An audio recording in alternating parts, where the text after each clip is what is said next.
Cases കുറഞ്ഞു വരുന്ന ഒരു സാഹചര്യത്തിൽ ഡെൽറ്റ വകഭേദത്തിലൂടെയായിരുന്നു കൂടുതൽ കേസുകളും രണ്ടാം തരംഗത്തിൽ ഉണ്ടായിട്ടുള്ളത്. അപ്പൊ ആ കേസുകൾ പൂർണ്ണമായും കുറയുന്നതിന് മുൻപാണ് നമുക്ക് തേർഡ് വേവ് ഉണ്ടായിട്ടുള്ളത്.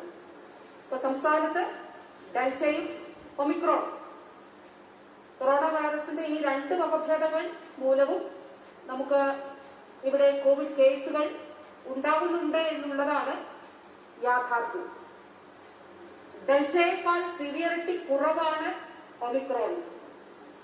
പക്ഷെ അതിന്റെ അർത്ഥം ഒമിക്രോൺ അവഗണിക്കാം എന്നുള്ളതല്ല. ഒമിക്രോൺ മൂലമുള്ള ഈ വകഭേദത്തിലൂടെയുള്ള കോവിഡ് വന്നാൽ അതിനെ അവഗണിക്കാം എന്നുള്ളതല്ല. ഒരു വകഭേദത്തിലൂടെ ഉണ്ടാകുന്ന ഡെൽറ്റയിലൂടെ ഉണ്ടാകുന്ന കോവിഡിനെ അതുമായി താരതമ്യം ചെയ്യുമ്പോൾ ഒമിക്രോണിന്റെ തീവ്രത കുറവാണ്. പക്ഷെ പല രീതിയിലുള്ള വാർത്തകൾ, തെറ്റായ വാർത്തകൾ പ്രത്യേകിച്ച് സോഷ്യൽ മീഡിയയിലൂടെയൊക്കെ പ്രചരിക്കുന്നത് ശ്രദ്ധയിൽപ്പെട്ടു. ഒമിക്രോൺ ഒരു നാച്ചുറൽ വാക്സിനേഷനാണ്, വന്നു പോകട്ടെ എന്ന രീതിയിലുള്ള വ്യാപകമായിട്ടുള്ള പ്രചരണം ശ്രദ്ധയിൽപ്പെടുകയുണ്ടായി. അത് തീർത്തും അടിസ്ഥാനരഹിതമാണ്. തെറ്റായ വാർത്തകൾ പ്രചരിപ്പിക്കുന്നവർക്കെതിരെ അതിശക്തമായിട്ടുള്ള നടപടികൾ സ്വീകരിക്കുന്നു. നമുക്കറിയാം, ഏത് വകഭേദത്തിലൂടെയുള്ള കോവിഡ് ആണെങ്കിലും കോവിഡിന്റെ അടിസ്ഥാനപരമായിട്ടുള്ള ചില ക്യാരക്ടറിസ്റ്റിക്സ് ഉണ്ട്. അത് വകഭേദങ്ങൾ മാറിയാലും അതിൽ അടിസ്ഥാനപരമായിട്ടുള്ള കാര്യങ്ങൾ നിലനിൽക്കും. പോസ്റ്റ് കോവിഡ് ഡിസീസസ് അത് ഒമിക്രോണിലുമുണ്ട്. അതുകൂടാതെ അപ്പർ റെസ്പിറേറ്ററി ട്രാക്റ്റിന് ഇൻഫെക്ഷൻ ഉണ്ടാകുന്നുണ്ട്. പനിയും ദേഹത്ത് വേദന, തലവേദന, ഇതെല്ലാം ഒമിക്രോണിന്റെ ലക്ഷണങ്ങൾ തന്നെയാണ്. ഇതുകൂടാതെ മറ്റൊരു കാര്യം, ഈ ഡെൽറ്റയിൽ നമുക്ക് മണവും രുചിയും പോകുന്ന ഒരു സാഹചര്യം ഉണ്ടായി.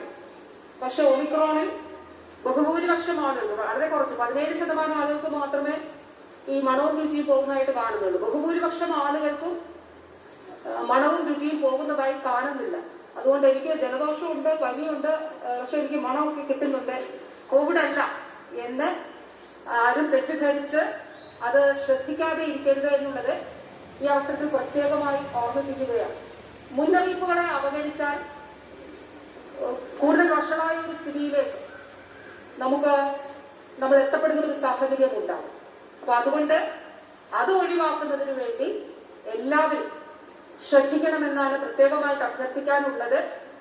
കോവിഡ് വ്യാപനം തടയുക എന്നുള്ളത് ഓരോ വ്യക്തിയുടെയും ആവശ്യമാണ്, ഉത്തരവാദിത്വമാണ്, സമൂഹത്തോടുള്ള ഉത്തരവാദിത്തമാണ്, സ്വന്തം ആരോഗ്യം സംരക്ഷിക്കുന്നതിന് വേണ്ടിയിട്ടുള്ള വ്യക്തിപരമായിട്ടുള്ള ഉത്തരവാദിത്തമാണ്. അതുകൊണ്ടാണ് ഓരോ വ്യക്തിയുടെയും ആവശ്യവും ഉത്തരവാദിത്വവുമാണ് കോവിഡ് വ്യാപനം തടയുക എന്നുള്ളത്.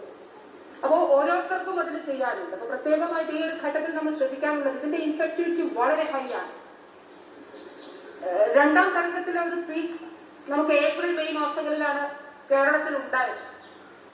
അപ്പൊ അന്ന് നമ്മൾ അതിന്റെ ആവർ ഫാക്ടർ ഒന്ന് പരിശോധിച്ചാൽ 2.68 ആണ്. ഏപ്രിൽ മെയ് മാസങ്ങളിൽ 2.68 ആണ് ഇതിന്റെ ഒരു ഏറ്റവും വലിയൊരു അതിന്റെ ഒരു ഫിഗർ വന്നത്.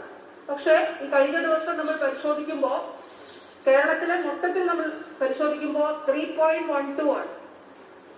അപ്പൊ അത്രയും വ്യാപനം നടക്കുന്നുണ്ട്.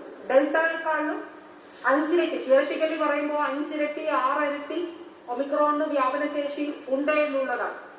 കേരളത്തിൽ ഇതുവരെ ഒരു 1.6 ടൈംസ് ആണ് ഇതിന്റെ ഒരു വ്യാപനം കണ്ടിട്ടുള്ളത്. ഡെൽറ്റയെക്കാളും 1.6 ടൈംസ് ആണ് ഇതിന്റെ ഒരു വ്യാപനം നമ്മൾ ഈ ഘട്ടത്തിൽ കണ്ടിട്ടുള്ളത്. പക്ഷെ പല വിദേശ രാജ്യങ്ങളിലും അത് 5-6 ടൈംസ് ഒക്കെ വർദ്ധിച്ചിട്ടുണ്ട്. അപ്പൊ അതുകൊണ്ട് ഈ ഘട്ടം വളരെ പ്രധാനപ്പെട്ടതാണ്. ഇവിടെ നമുക്കറിയാം, ഒരു 100 പേർ ഇൻഫെക്റ്റഡ് ആകുമ്പോൾ 5 പേർ ആശുപത്രിയെ ആശ്രയിക്കേണ്ടി വരുന്ന ഒരു സാഹചര്യം ഉണ്ടെങ്കിൽ ഈ 100 എന്നുള്ള സംഖ്യ 1000 ആകുമ്പോൾ അത് 50 പേർ ആകും. 2000 പേർ ഇൻഫെക്റ്റഡ് ആകുമ്പോൾ ആനുപാതികമായി അത് 100 പേരാകും. അപ്പോ ഈ നമ്പർ ഓഫ് രോഗികളുടെ എണ്ണം കൂടുമ്പോൾ സ്വാഭാവികമായിട്ടും ആശുപത്രികളിലേക്ക് എത്തപ്പെടുന്നവരുടെ ഐസി ആവശ്യമായിട്ടുള്ളവരുടെ ഒക്കെ എണ്ണത്തിൽ സ്വാഭാവികമായിട്ടും വർധനയുണ്ടാകും. അപ്പൊ അതുകൊണ്ടാണ് ഈ ഒരു ഘട്ടത്തിൽ നമുക്ക് ആശുപത്രികളൊക്കെ ചെറിയ രീതിയിൽ ഹോസ്പിറ്റലൈസേഷൻ കൂടുന്നതായി നമ്മൾ കാണുന്നത്. ഇതിന്റെ ഒരു കണക്ക് ഞാൻ പിന്നീട് പറയുന്നതാണ്. അപ്പൊ ഇതിൽ രണ്ട് കാര്യങ്ങൾ. ഒന്ന്, വ്യക്തികൾ എന്നുള്ള രീതിയിൽ നമ്മൾ ഈ ഘട്ടത്തിൽ ശ്രദ്ധിക്കേണ്ടത് ആവർത്തിച്ചു പറഞ്ഞുകൊണ്ടിരുന്നതാണ്. നമ്മളൊന്ന് പൊതുവെ ശ്രദ്ധിച്ചാൽ മാസ്ക് ധരിച്ചുകൊണ്ട് എത്ര പേർ, പ്രോപ്പറായി മാസ്ക് ധരിച്ചുകൊണ്ട് എത്ര പേർ പൊതു ഇടങ്ങളിൽ ഇടപെടുന്നുണ്ട്. അതില് N95 മാസ്ക് തന്നെ ഈ ഘട്ടത്തിൽ ധരിക്കണം. എന്തുകൊണ്ട് N95 മാസ്ക് അല്ലെങ്കിൽ ഡബിൾ മാസ്ക്? നമുക്കറിയാം, ചെറിയ ഡ്രോപ്ലെറ്റ്സ് ഇപ്പോ നമ്മുടെ കണ്ണിൽ ഒരാൾ സംസാരിക്കുമ്പോൾ മറ്റൊരാളുമായി സംസാരിക്കുമ്പോൾ നമ്മുടെ വായിൽ നിന്നുണ്ടാകുന്ന ഡ്രോപ്ലെറ്റ്സ് നമുക്ക് ചിലപ്പോൾ കണ്ണിൽ കാണത്തില്ലായിരിക്കാം. പക്ഷെ ഈ ഡ്രോപ്ലെറ്റ്സിലുള്ള വൈറസ്, അതിന്റെ ഇൻഫെക്ടിവിറ്റി വളരെ ഹൈ ആണ്. അതുകൊണ്ട് തൊട്ടടുത്ത് നിന്ന് സംസാരിക്കുന്ന ആളിലേക്ക് ഇപ്പൊ നമുക്ക് നേരിട്ട് ഡ്രോപ്ലെറ്റ്സ് ഒന്നും കണ്ടില്ലെങ്കിലും, നമ്മുടെ ശരീരത്ത് പതിക്കുന്നതായിട്ടൊന്നും കണ്ടില്ലെങ്കിൽ പോലും നമുക്ക് കണ്ണിന് കാണാൻ കഴിയാത്ത ചെറിയ ഡ്രോപ്ലെറ്റ്സിലുള്ള വൈറസിന്റെ ഇൻഫെക്ടിവിറ്റി ഒമിക്രോണിന് വളരെ കൂടുതലാണ്. അതുകൊണ്ട് നമുക്ക് ഇൻഫെക്ഷൻ വളരെ പെട്ടെന്ന് ഉണ്ടാകാനുള്ള സാധ്യതയുണ്ട്. അതുകൊണ്ട് N95 മാസ്ക് തന്നെ എല്ലാവരും ധരിക്കേണ്ടതാണ്. സാമൂഹിക അകലം പാലിക്കണം. കൈകൾ സാനിറ്റൈസർ ഉപയോഗിച്ചോ സോപ്പ് ഉപയോഗിച്ചോ കഴുകണം. വാക്സിനേറ്റഡ് ആകണം, വളരെ പ്രധാനപ്പെട്ട കാര്യമാണ്. ഇപ്പൊ തെറ്റായ വാർത്തകൾ പ്രചരിക്കുന്നുണ്ട്. ഞാൻ 2 വാക്സിൻ, എന്തിനാണ് പിന്നെ വാക്സിനേറ്റ് എടുക്കുന്നത്? തെറ്റാണത്. നമുക്ക് വാക്സിൻ ഒരു പ്രതിരോധമാണ്. വാക്സിൻ എടുത്താൽ നമുക്ക് ഒരു സിവിയറിറ്റിയിലേക്ക് പോകുന്നത് ഒഴിവാകും. അപ്പൊ വാക്സിൻ എടുക്കണം. ബൂസ്റ്റർ ഡോസ് വാക്സിൻ, ഇപ്പൊ ആരോഗ്യ പ്രവർത്തകർ ഉൾപ്പെടെ എത്രയും പെട്ടെന്ന് നമുക്ക് ബൂസ്റ്റർ ഡോസ് വാക്സിൻ എടുക്കേണ്ടതായിട്ടുണ്ട്. വാക്സിൻ 4 കാര്യങ്ങൾ. 5ാമത്തെ കാര്യം, വെന്റിലേറ്റഡ് സ്പേസ് വളരെ പ്രധാനപ്പെട്ടതാണ്. നമ്മൾ ഒരു സ്ഥലത്ത് ഇരിക്കുമ്പോൾ അവിടെ പ്രോപ്പർ വെന്റിലേഷൻ ഉണ്ടാകുക എന്നുള്ളത് വളരെ പ്രധാനപ്പെട്ട കാര്യങ്ങളാണ്. അപ്പം വ്യക്തികളെന്നുള്ള രീതിയിൽ 5 കാര്യങ്ങളും വളരെ പ്രാധാന്യത്തോടു കൂടി നമ്മൾ ശ്രദ്ധിക്കണം. നമ്മൾ എവിടെയാണ് ആയിരിക്കുന്നത് അവിടെ AC ഉള്ള അടച്ചിട്ട മുറിയാകാതെ വെന്റിലേഷനുള്ള വായുസഞ്ചാരമുള്ള മുറികളാകണം എന്നുള്ളത് വളരെ പ്രധാനപ്പെട്ട കാര്യമാണ്. അതോടൊപ്പം സ്ഥാപനങ്ങൾ എന്നുള്ള രീതിയിലുള്ള ഏറ്റവും പ്രധാനപ്പെട്ട കാര്യം, സ്ഥാപനങ്ങൾ ഈ ഘട്ടത്തിൽ ക്ലസ്റ്റർ ഫോർമേഷൻ ഒഴിവാക്കുന്നതിന് വേണ്ടി പ്രത്യേകമായിട്ടുള്ള ഒരു ശ്രദ്ധ എടുക്കേണ്ടതാണ്. അപ്പോ നമുക്ക് നിലവിൽ ധാരാളം സ്ഥാപനങ്ങളിൽ ക്ലസ്റ്റർ ഫോർമേഷനുകൾ ഉണ്ടാകുന്നുണ്ട്. എല്ലാ സ്ഥാപനങ്ങളിലും, അത് സർക്കാർ സ്ഥാപനമാണെങ്കിലും സ്വകാര്യ സ്ഥാപനങ്ങളാണെങ്കിലും ക്ലസ്റ്ററുകൾ രൂപപ്പെടുന്നില്ല എന്ന് ഉറപ്പാക്കേണ്ടതായിട്ടുണ്ട്. പ്രത്യേകിച്ച് ഈ ഘട്ടത്തിൽ പൊതുജനങ്ങളുമായി കൂടുതൽ നേരിട്ടിടപെടുന്ന, ഇപ്പം ഹെൽത്ത് കെയർ വർക്കേഴ്സിന്റെ ഒരു കാര്യം കണക്ക് നോക്കുകയാണെങ്കിൽ 1508 ഹെൽത്ത് കെയർ വർക്കേഴ്സിനാണ് ജനുവരി മുതൽ ഇതുവരെ കോവിഡ് പോസിറ്റീവ് ആയിട്ടുള്ളത്. 1508. അതുപോലെ പോലീസ് ഉദ്യോഗസ്ഥർ കോവിഡ് പോസിറ്റീവ് ആകുന്നുണ്ട്. ഹെൽത്ത് കെയർ വർക്കേഴ്സ്, പോലീസ് ഉദ്യോഗസ്ഥർ, അതുപോലെ തന്നെ മറ്റ് പബ്ലിക് ഓഫീസുകളിൽ ഇരിക്കുന്നവർ, ഇനി പ്രൈവറ്റ് സ്ഥാപനങ്ങളിൽ ജോലി ചെയ്യുന്നവർ, മാധ്യമപ്രവർത്തകർ, അതായത് എല്ലാവരും ശ്രദ്ധിക്കേണ്ടതാണ്.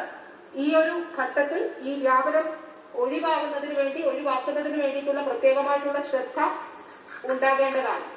ഈ പല ആശുപത്രികളിലും നമ്മുടെ ഹെൽത്ത് കെയർ വർക്കേഴ്സിന്റെ കൂടുതലായിട്ട് രോഗവ്യാപനം ഉണ്ടാകുന്നതായി കാണുന്നുണ്ട്. ഇപ്പൊ വിദേശ രാജ്യങ്ങളിലൊക്കെ നമ്മൾ കണ്ടത് ഒരു സാമൂഹിക വ്യാപനത്തിന്റെ ഭാഗമായി ഹോസ്പിറ്റലിൽ നിന്നല്ല എങ്കിൽ പോലും പുറത്ത് കമ്മ്യൂണിറ്റിയിൽ നിന്ന് ഇൻഫെക്ഷൻ ഉണ്ടാകുന്നു എന്നുള്ളതാണ്. അപ്പോൾ ഈ 2 കാര്യങ്ങൾ ശ്രദ്ധിക്കണം. അതുകൊണ്ട് ഈ ഘട്ടത്തിൽ ആശുപത്രികൾക്ക് പ്രത്യേകമായിട്ടുള്ള നിർദ്ദേശം കൊടുത്തിട്ടുണ്ട്. ഹെൽത്ത് കെയർ വർക്കേഴ്സ് പ്രത്യേകമായി ഈ പ്രതിരോധ മാർഗങ്ങൾ, N95 mask, face shield, gloves, PP kit, ഇതെല്ലാം ഇടയ്ക്ക് നമ്മൾ കേസുകളൊക്കെ കുറഞ്ഞു വന്നപ്പോൾ ചിലരെങ്കിലും അത് ഉപയോഗിക്കാത്തൊരു സാഹചര്യം, ഫേസ് ഷീൽഡുകളൊക്കെ മാറ്റിയിരുന്നു. അപ്പോൾ നല്ല മാസ്ക്, ഫേസ് ഷീൽഡ്, ഗ്ലൗസ്, ആവശ്യമെങ്കിൽ PP കിറ്റ് ഉൾപ്പെടെയുള്ളവ ഹെൽത്ത് കെയർ വർക്കേഴ്സ് ധരിക്കണമെന്നുള്ളത് കൃത്യമായിട്ടുള്ള നിർദ്ദേശം കൊടുത്തിട്ടുണ്ട്. അതുപോലെ പൊതുജനങ്ങളോട് പ്രത്യേകമായിട്ട് അഭ്യർത്ഥിക്കാനുള്ളത്, അനാവശ്യമായിട്ടുള്ള ആശുപത്രി സന്ദർശനങ്ങൾ ഈ ഘട്ടത്തിൽ ഒഴിവാക്കണം. ഇപ്പൊ നമ്മുടെ ബന്ധുക്കളോ ആരെങ്കിലും ആശുപത്രികളിൽ അഡ്മിറ്റഡ് ആണെങ്കിൽ അവരെ ഈ ഘട്ടത്തിൽ സന്ദർശിക്കാതെ ഇരിക്കുക. അതുപോലെ നോൺ എമർജൻസി ആയിട്ടുള്ള കൺസൾട്ടേഷൻസ് ഈ ഘട്ടത്തിൽ ഒഴിവാക്കാം. നമുക്ക് ഇ-സഞ്ജീവനി വഴി ടെലിമെഡിസിൻ സംവിധാനം ഈ അവസരത്തിൽ പരമാവധി ഉപയോഗിക്കാം. ടെലിമെഡിസിൻ സംവിധാനം വഴി നമുക്ക് ഡോക്ടർമാരുടെ സേവനം ഉറപ്പാകും. നോൺ എമർജൻസിയും അതുപോലെ ക്യാൻസർ കെയർ ട്രീറ്റ്മെന്റും ഒക്കെ ഈ ഘട്ടത്തിൽ പ്രാധാന്യം കൊടുത്തുകൊണ്ട് മുന്നോട്ട് പോകണമെന്നുള്ളതാണ് ആലോചിച്ചിട്ടുള്ളത്. അതോടൊപ്പം തന്നെ ഹോസ്പിറ്റലുകളിൽ ഒരു തരത്തിലുള്ള സ്റ്റാഫുകളുടെ ഒരു തരത്തിലുള്ള ഗ്യാതറിംഗും ഉണ്ടാകുന്നില്ല എന്ന് ഉറപ്പാക്കുന്നതിന് വേണ്ടി നിർദ്ദേശം നൽകിയിട്ടുണ്ട്. ഇത് കൂടാതെ നമ്മുടെ സന്ദർശനം ഒഴിവാക്കുന്ന കാര്യം പറഞ്ഞു. ബൈസ്റ്റാൻഡേഴ്സ് ആയിട്ട് ഒരു രോഗിയും കൊണ്ട് എത്തുമ്പോൾ ഒരുപാട് പേർ ഒന്നിച്ച് വരാതിരിക്കാൻ പ്രത്യേകമായി ശ്രദ്ധിക്കുക. ഒരാൾ ഇപ്പോ ആശുപത്രിയിൽ എത്തിക്കുന്നത് 3-4 പേരോ 2-3 പേരോ ഉണ്ടാകാം. പക്ഷെ ആശുപത്രിക്കുള്ളിലേക്ക് ഒരാൾ ആ രോഗിക്കൊപ്പം പോകുന്നതിന് ശ്രദ്ധിക്കുക. ബൈസ്റ്റാൻഡർ ഒരാൾ ആകാൻ ശ്രദ്ധിക്കുക. അത് രോഗി ഇൻഫെക്റ്റഡ് ആകാതിരിക്കാനും നല്ലതാണ്. മറ്റുള്ള രോഗികൾക്കും അത് ഗുണകരമാണ്. ഹെൽത്ത് കെയർ വർക്കേഴ്സിനെ സംബന്ധിച്ചിടത്തോളം അത് ഗുണകരമായിട്ടുള്ള ഒരു കാര്യമായി തന്നെ കാണേണ്ടതാണ്. അതുപോലെ തന്നെ എല്ലാ ഹെൽത്ത് കെയർ വർക്കേഴ്സും ബൂസ്റ്റർ ഡോസ് എത്രയും പെട്ടെന്ന് സമയബന്ധിതമായി എടുക്കുന്നതിന് വേണ്ടിയിട്ടുള്ള നിർദ്ദേശങ്ങളും ഈ ഘട്ടത്തിൽ നൽകിയിട്ടുണ്ട്. നമ്മൾ ഈ ഒരു ഘട്ടത്തിൽ നമ്മുടെ 3ാം തരംഗത്തെ നേരിടുന്നതിന് വേണ്ടിയിട്ടുള്ള മുന്നൊരുക്ക പ്രവർത്തനങ്ങൾ ആരോഗ്യവകുപ്പ് നടത്തിയിരുന്നു. നമ്മുടെ ഇൻഫ്രാസ്ട്രക്ചർ ബിൽഡപ്പ് ചെയ്യുന്നതിന് വേണ്ടി ശ്രമിച്ചു. ഓക്സിജൻ കപ്പാസിറ്റി കൂട്ടുന്നതിന് വേണ്ടി ശ്രമിച്ചു. അതോടൊപ്പം തന്നെ ആവശ്യമായിട്ടുള്ള മരുന്നുകൾ ഉറപ്പാക്കി. സംസ്ഥാനത്ത് മരുന്നുകൾ ഉണ്ട് എന്നുള്ളത് അത് ഉറപ്പാക്കി. ഈ ഘട്ടത്തിൽ നമുക്ക് സംസ്ഥാനത്തെ ആശുപത്രി കിടക്കകൾ സംബന്ധിച്ചും അതുപോലെ ICU ബെഡുകൾ സംബന്ധിച്ചുള്ള ഒരു കണക്ക് കൂടി പറയാനായിട്ട് ആഗ്രഹിക്കുകയാണ്.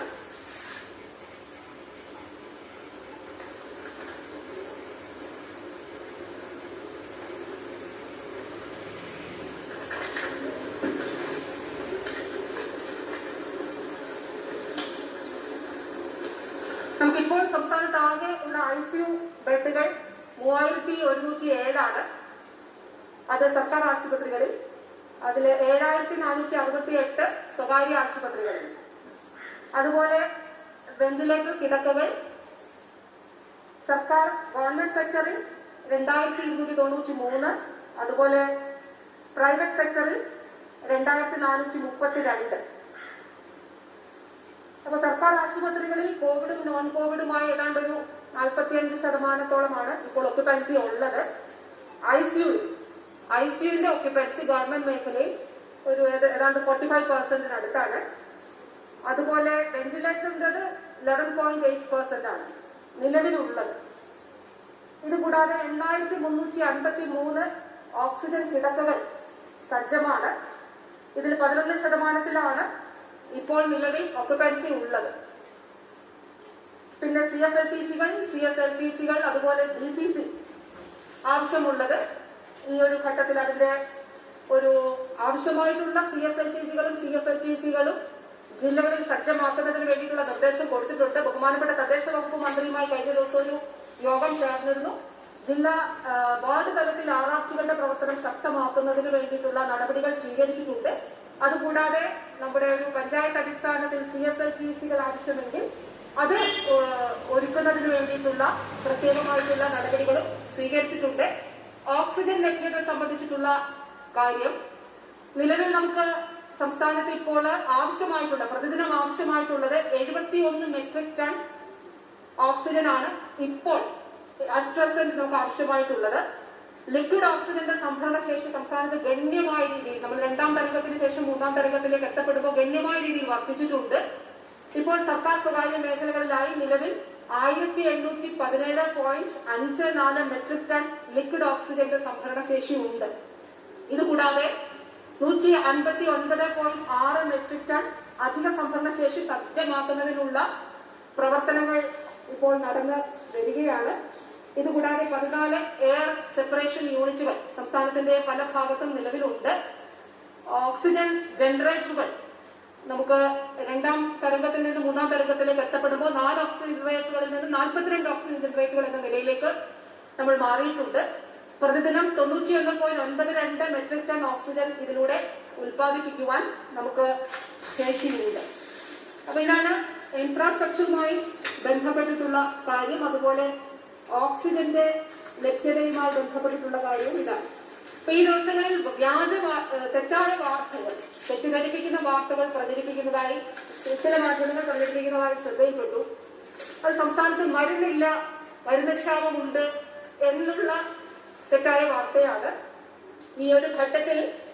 നമുക്ക് കോവിഡിന്റെ ട്രീറ്റ്മെന്റിന് വേണ്ടിയിട്ടുള്ളതും അതുപോലെ നോൺ കോവിഡ് ട്രീറ്റ്മെന്റിന് വേണ്ടിയിട്ടുള്ളതുമായിട്ടുള്ള എല്ലാ മരുന്നുകളും ആന്റിവൈറൽ മെഡിസിൻസ് ഒക്കെ ഉൾപ്പെടെ നമ്മൾ ഉറപ്പാക്കിയിട്ടുണ്ട്. COVID-19 ചികിത്സയ്ക്കായി ഉപയോഗിക്കുന്ന മരുന്നുകളായ റെംഡെസിവിർ ഉൾപ്പെടെയുള്ളവ ആവശ്യാനുസരണം ഉണ്ട് എന്നുള്ളത് അത് വാസ്തവത്തിൽ നമുക്കിപ്പോഴുള്ള ആവശ്യത്തിലും അധികമായി തന്നെ നമുക്ക് സ്റ്റോക്ക് ഉണ്ട് ആന്റിവൈറൽ മെഡിസിൻസിന്റെ.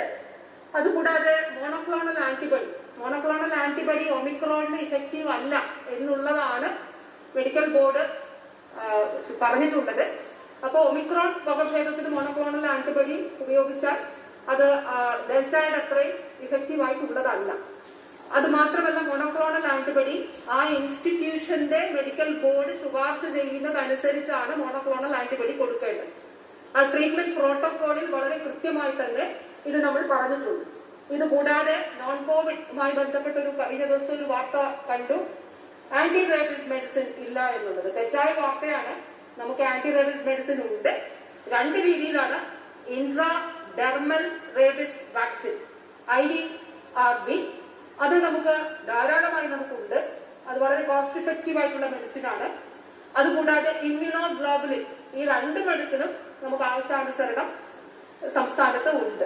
അപ്പൊ ഈ മെഡിസിനുമായി ബന്ധപ്പെട്ട് അത് കൂടാതെ N95 മാസ്ക്, PP കിറ്റ്, ബാക്കി ആവശ്യമായിട്ടുള്ള കാര്യങ്ങൾ സംസ്ഥാനത്ത് ഉണ്ട് എന്നുള്ളത് അതാത് ഘട്ടങ്ങളിൽ ഉറപ്പാക്കിയിട്ടുണ്ട്. നമ്മളൊരു 3ാം തരംഗത്തിൽ തുടങ്ങിയ സാഹചര്യത്തിൽ നമ്മളത് കൃത്യമായി നമ്മൾ ഉറപ്പാക്കിയിട്ടുണ്ട്.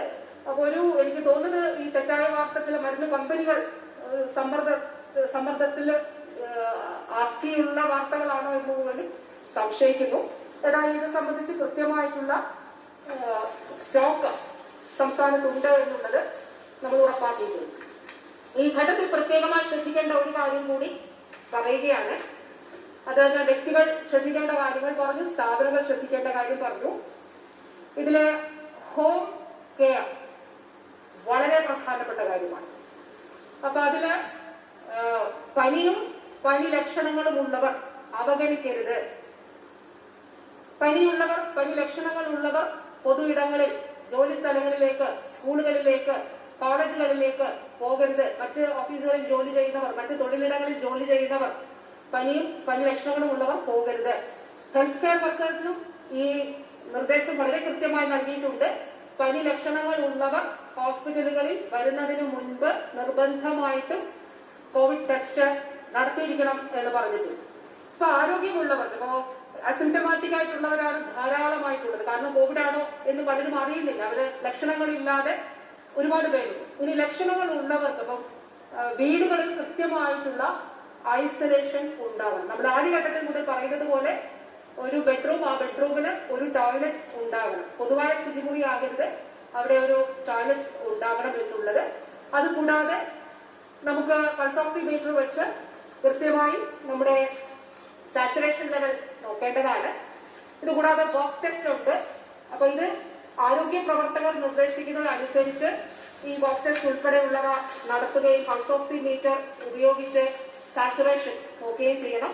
ഇനി ഇതിനുള്ള സൗകര്യങ്ങൾ ഇല്ല എങ്കിൽ അടുത്തുള്ള ആരോഗ്യ പ്രവർത്തകരെ അറിയിച്ചുകൊണ്ട് അതിനനുസരിച്ചുള്ള നടപടികൾ സ്വീകരിക്കേണ്ടതാണ്. ഈ ഘട്ടത്തിൽ പ്രത്യേകം ശ്രദ്ധിക്കേണ്ട വിഭാഗം നമ്മുടെ പ്രായമുള്ളവരും കോമോബിഡിറ്റീസ് ഉള്ളവരുമാണ്. ഇപ്പോ ഒമിക്രോണിന്റെ തീവ്രത ഡെൽറ്റയേക്കാൾ കുറവാണ്. അത് തീർത്തും കുറവാണ് എന്നുള്ളതല്ല, കോവിഡിന്റെ സ്വഭാവങ്ങളുണ്ട്. ഇത് ആദ്യം മുതൽ കമ്പാരിറ്റീവ്ലി ലെസ് സിവിയർ എന്നുള്ളതാണ്. അതോടൊപ്പം തന്നെ ഓരോ ആളിന്റെ ശരീരത്തിലും, ഓരോ വ്യക്തിയുടെ ശരീരത്തിലും ഈ വൈറസ് ഉണ്ടാക്കുന്ന മാറ്റങ്ങൾ ഓരോ വ്യക്തിയിൽ നിന്നും വ്യത്യസ്തമാണ്. അതുകൊണ്ട് ഇത് നമ്മൾ അവഗണിച്ച് കളയാതെ പ്രോപ്പർ ആയിട്ടുള്ള കെയർ എടുക്കണം. ആരെങ്കിലും കോവിഡ് പോസിറ്റീവ് ആയെങ്കിൽ വിശ്രമം എടുക്കുക, അതോടൊപ്പം ചൂടുവെള്ളം ഉപയോഗിക്കുക, തണുത്ത സാധനങ്ങൾ, ഫ്രിഡ്ജിൽ നിന്നുള്ള തണുത്ത സാധനങ്ങൾ ഉപയോഗിക്കാതിരിക്കുക, പോഷക സമൃദ്ധമായിട്ടുള്ള ആഹാരം കഴിക്കുക തുടങ്ങിയിട്ടുള്ള കാര്യങ്ങളൊക്കെ തന്നെ ശ്രദ്ധിക്കണം. ആരോഗ്യത്തോടു കൂടി എല്ലാവരും ഇരിക്കുക എന്നുള്ളതാണ്.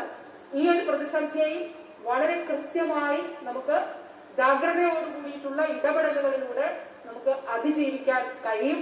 അതിനു വേണ്ടിയിട്ടുള്ള എല്ലാവരുടെയും സഹകരണം ഉണ്ടാകണം എന്ന് അഭ്യർത്ഥിക്കുകയാണ്.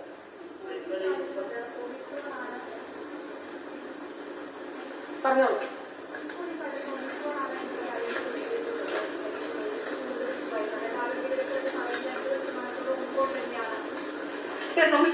നമുക്കൊരു ഒമിക്രോണിന്റെ ഒരു ആദ്യ കേസ് റിപ്പോർട്ട് ചെയ്തത് മുതൽ ഈ പൊതുവെ ആഗോളതലത്തിൽ തന്നെ നോക്കുകയാണെങ്കിൽ ഒരു 3 ആഴ്ച കൊണ്ട് ഒമിക്രോൺ ടേക്ക് ഓവർ ചെയ്യുന്നതാണ് നമ്മൾ എല്ലായിടത്തും കഴിഞ്ഞിട്ടുള്ളത്. അപ്പോ ഒരു 3 ആഴ്ച സമയം കൊണ്ട് ഏത് ഡെൽറ്റ വകഭേദമായിരുന്നെങ്കിലും കൂടുതൽ ഇതിന്റെ ഇൻഫെക്ടിവിറ്റി കൂടുതലായിട്ട് 3 ആഴ്ച കൊണ്ട് ഒമിക്രോൺ വളരെ പെട്ടെന്ന് കൂടുതൽ കേസുകൾ ഒമിക്രോൺ ബഹുഭൂരിപക്ഷവും ആകും. ഒരു 75% അതിന്റെ ഒരു ടൈം കണ്ടിട്ടുള്ളത് 3 ആഴ്ചയാണ്. അപ്പൊ ഒമിക്രോൺ കൂടുതൽ ഒമിക്രോൺ കേസുകളുണ്ട് നമുക്ക് ഡെൽറ്റയിലുണ്ട്.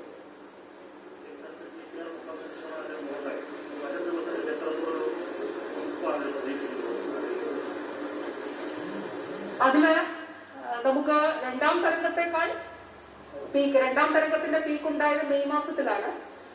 മെയ് മാസം 12-ാം തീയതിയാണ് 42,000-ലധികം 42,517 കേസാണ് ഒരു സിംഗിൾ ഡേയില് മെയ് മാസം 12-ാം തീയതി കേരളത്തിലുണ്ടായത്. അപ്പൊ അതിനേക്കാളും കൂടുതൽ കേസുകൾ, പ്രതിദിന കേസുകൾ ഒരു പീക്കിലും കേരളത്തിൽ ഉണ്ടാകുമെന്നുള്ളതാണ് നമ്മൾ കണക്കാക്കപ്പെട്ടിട്ടുള്ളത്. വളരെ പെട്ടെന്നുള്ള 2 കാര്യങ്ങളുണ്ട് ഇതിൽ. ഒന്ന്, ഈ വൈറസിന്റെ ഇൻഫെക്ടിവിറ്റി വളരെ ഹൈ ആണ്.